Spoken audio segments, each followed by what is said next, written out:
What's happened through the years as we have gotten more non-hunters in our wildlife agencies, the hunting piece has kind of taken a back burner, if you will. Conservation Leaders for Tomorrow, bringing like graduate students or current employees for those agencies into opportunities like this, I think that's nothing but good. I guess a much needed relationship in my opinion. I feel like it's given me confidence to go out and do things that I'm finding I really, really deeply enjoy. It's definitely about appreciating the wildlife and respecting that, and also using it for a great conservation tool as well.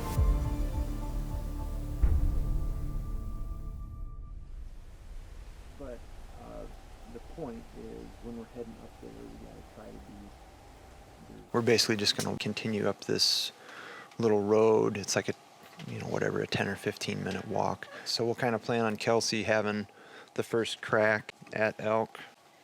And then if we can, get a second shot for Gavin, we'll try to get that lined out as well.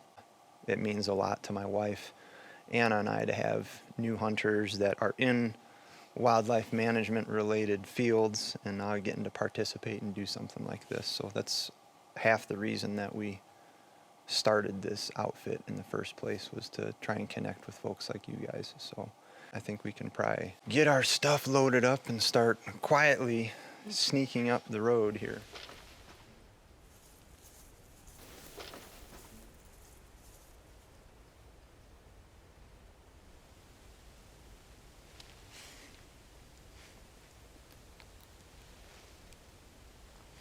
A good majority of the elk look like they're in the next field, but there are some deer right in front here, so still kind of keep it pretty low profile.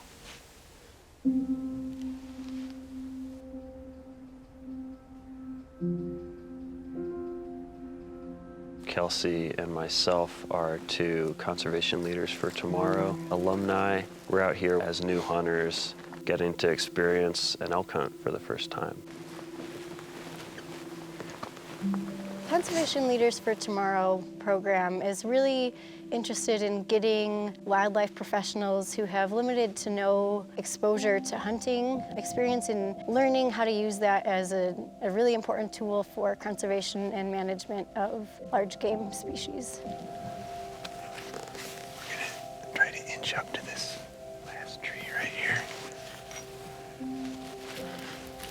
University students that we bring are upperclassmen and grad students, leaders in their programs, various organizations, and then also the caveat that they have not hunted before. We had a cabin up in northern Wisconsin that we went out to multiple times a year, and so that kind of, I think, really started and piqued my interest in wildlife and getting outdoors and kind of going on little hikes and things like that.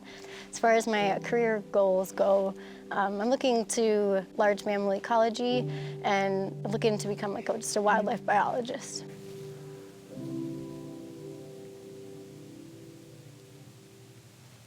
The food part of hunting is, to me, extremely important. And certainly that's, what Adam and his wife is all about in this guide service. It's kind of a match made in heaven as far as timber to table guide service. Getting involved with Conservation Leaders for Tomorrow, we take them through the whole range of start to finish. They'll learn about the animals they're hunting, the public lands that those animals depend on, rifle safety, and then the food aspect. Process their own animal, and the role food plays in hunting and the importance of that. We want them to get just a little bit closer so we have as good a shot as we can possibly get here. Conservation Leaders for Tomorrow is not a recruitment program. It is an awareness program just so these folks have more knowledge about hunting and the consumptive use of wildlife as they go on in their career. No dice.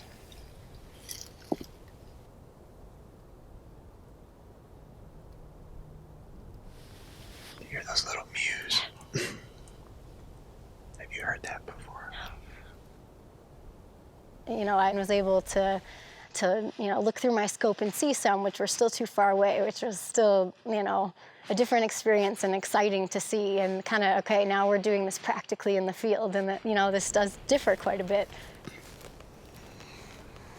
But yeah, like I said, I don't think we boogered them really at all. Maybe those last few that were way behind the group, they might have been a little spooked if they caught us.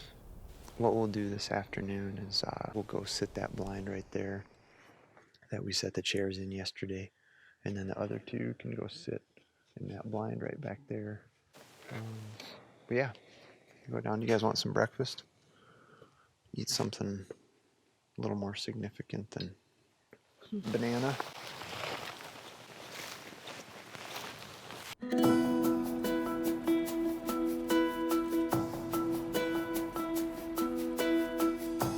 CLFT, I think I'm a perfect example of what they're looking for to accomplish with their program.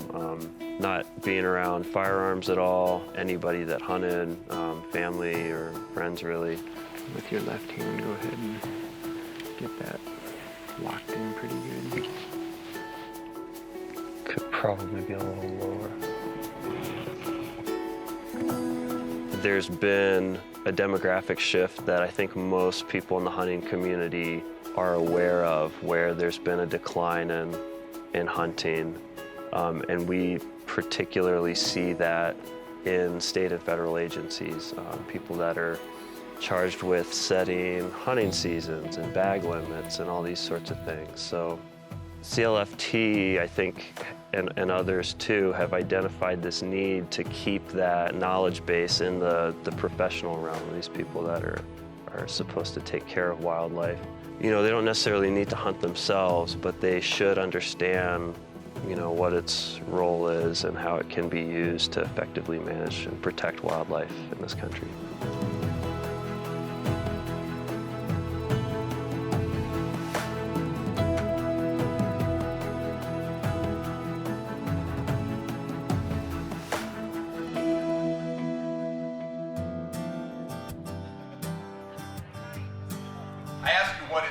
The CLFT workshop is a 5-day workshop that entails classroom presentations. And over here you have an anti-hunters, here you have non-hunters, and here you have that passionate person that has that camo room, right? When we ask you to come here, our criteria starts with this non-hunter. Is where we ask that our participants come from. We teach the economic values of hunting, the cultural benefits to society, which are some things that I often think in the scientific realm we forget about, but they're important culturally and socially. They receive field exercises where they get an understanding of like zones of fire for bird hunters. Follow, and then when that's right in my line of action, that's when you're.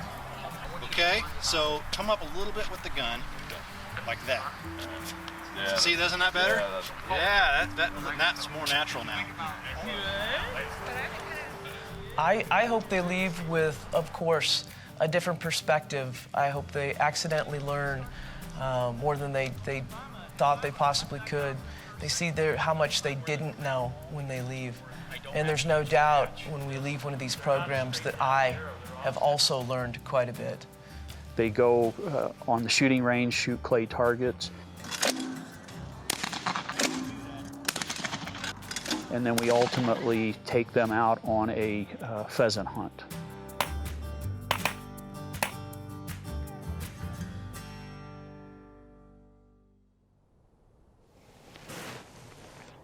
There's some coming right here.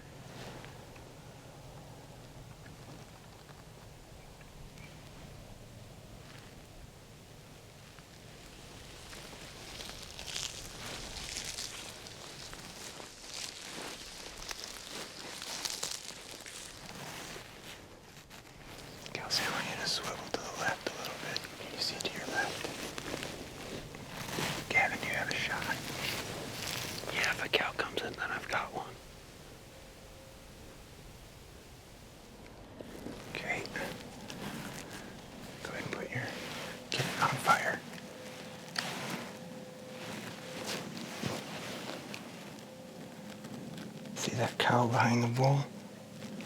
Yeah. I want you to shoot her. Whenever you're ready, nice and easy, just squeeze.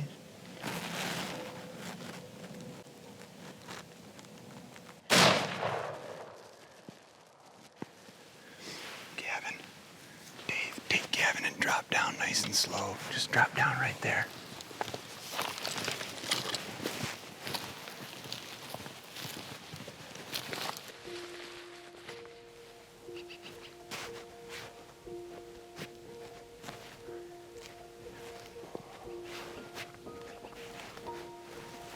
Okay, so when we're coming in, number one, kind of have your rifle up against your shoulder.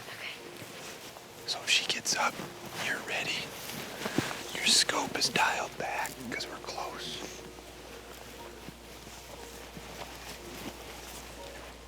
And usually you want to kind of swing in from, or at least I try to swing in from kind of from behind them.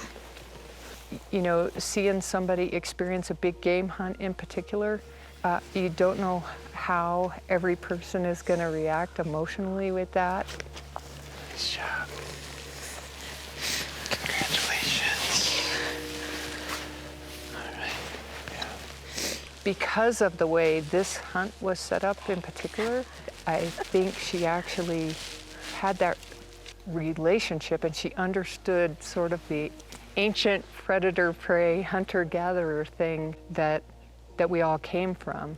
Before really taking this program, my view of hunting was very different. You know, I was thinking they all wanted the biggest bucks with the biggest antlers and things, but that it's definitely about appreciating the wildlife and respecting that, and also using it for a great conservation tool as well. That's a pretty darn good hit.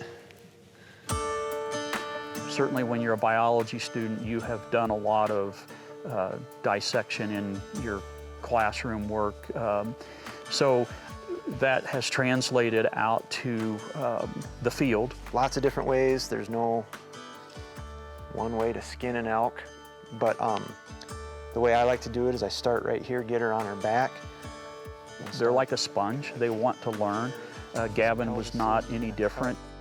A lot of people that go into wildlife research, and particularly folks that are studying disease, I guess, like myself, want to see how it all works, and you think about physiology and biology and anatomy and all this stuff. It was really cool. It was cool to see how to do it properly. So if you nice and gentle, because your tenderloins are right here. So I have had no prior experience with dressing an animal or really much of any sort of like processing meat, and so that was really great to see with Timber to Table Outfitters of like, okay, you know, Adam having go through step by step. All right, this is where we start, and here's the different cuts of meat, and here's what we want to be careful for and watch out for, and okay, well, if we're preserving the hide, then here's the specific way to cut this, and obviously explaining that there's different ways to do it, and kind of it'll be your own experience, and kind of you'll get your own rhythm once you get into it a little bit more. Kind of different approaches to how to use all the meat in its entirety versus just, oh, you just take this and do that with it. As far as what we try to shine the light on with the new hunters that we do get, the idea is to eventually have them become do-it-yourself public land hunters. And so we, from the ground up, we try to give them as many tools in their tool bag and confidence so they can go out maybe in year 2. They can go out and have some of the skills and some of the confidence they need to either go with a friend or a family member or do it themselves.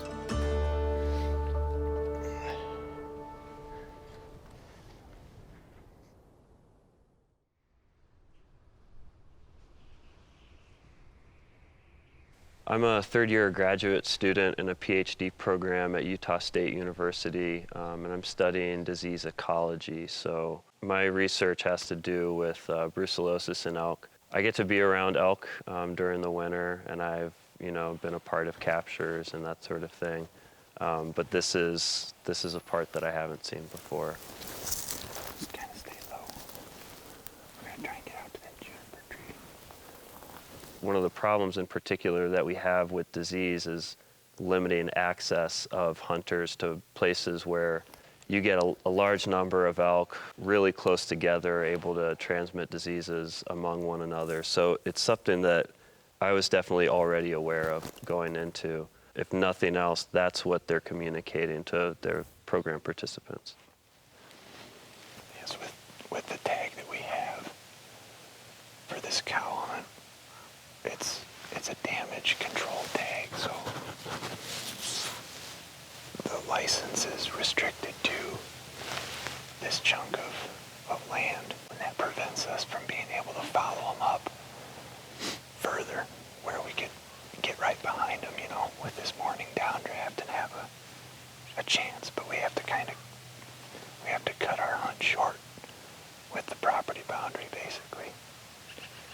Most folks, at least that I went through it with, came out the other side of the CLFT program with a better appreciation for how hunting is kind of interwoven with all of the wildlife management stuff that we focus on.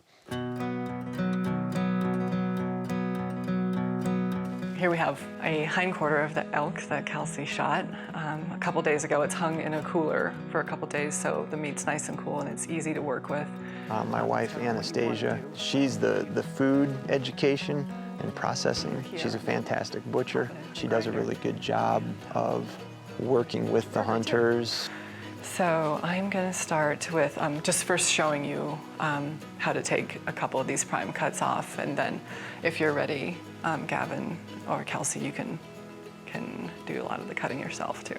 So we're going to start here with the tip. This is for me, hunting is about feeding myself as much as being out there, seeing animals, and being able to, just get this experience of being taught how to treat the meat and how to make it taste its best on the other end, and respect the animal is, I guess, something that you're not gonna experience with your average outfitting service. Much is here, or is there something, some like something that I'm seeing there. Landmark that you're using up here? Basically, I know that this is where the sirloin ended, so the rump ends here, and so I'm giving myself a little wiggle room here so I don't cut into the sirloin too much. I'm gonna cut right, pretty much straight back until I hit the bone right there, and it's just, you know, a couple inches. Kind of slide it down like that. Off it comes.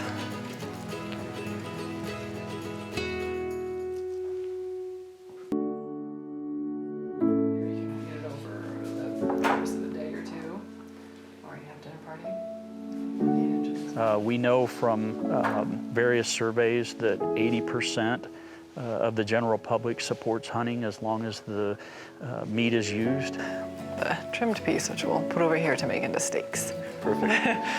And I think that's really important. I think most hunters would agree. What we need is more people that support it. This is the backstrap, probably one of the most coveted pieces that you will pull out of the freezer. Super delicious and also very easy to trim. We need people to understand hunting, and we need people to understand hunters, and that's as important as recruiting new hunters. So Rocky Mountain Elk Foundation, their tagline is "Hunting is Conservation." So I think that kind of really shows through in this process. And I think going through this program, it's kind of really taught me to understand that in a better light. The Rocky Mountain Elk Foundation, they're able to do things that not many, if any, at all other organizations are able to do. And so this partnership with Conservation Leaders for Tomorrow is just a small piece in everything that they're doing out there.